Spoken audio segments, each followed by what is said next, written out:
Input devices. The classic input devices for the personal computer are, of course, the keyboard and mouse. These have come a long way over the years, haven't they? First of all, what is a peripheral device? The word peripheral means alongside. So the idea is that the main chassis of your computer, what some people mistakenly call the CPU, serves as the main computational processing unit of the computer, and you plug in a monitor, that's a pretty simple output.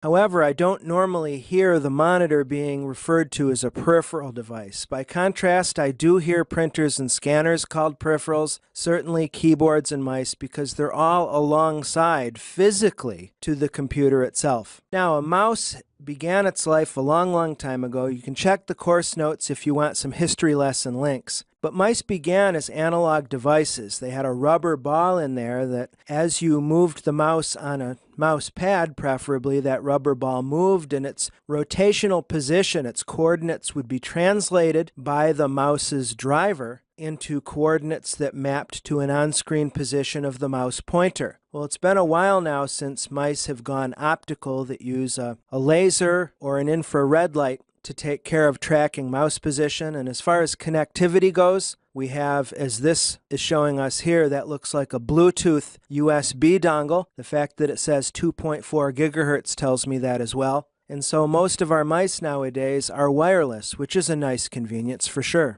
As far as the keyboard is concerned, again, a lot of history behind the keyboard. The QWERTY layout is used here in the States. You might have heard of the Dvorak keyboard, and there's some other layouts. Certainly, if you're not an English speaker, you're in another part of the world, you may have a different keyboard layout. But the full-size standard keyboard has the row of function keys across the top that can have various and sundry purposes depending upon whether it's a desktop or laptop keyboard. The number pad is integrated into a full-sized keyboard. It might be left off a smaller keyboard. I use the number pad myself all the time. Keyboards have ergonomic shapes. They have this is a standard shape. The connectors for mice and keyboard, PS2 historically, then USB, and then we have wireless, Bluetooth, infrared, and so on.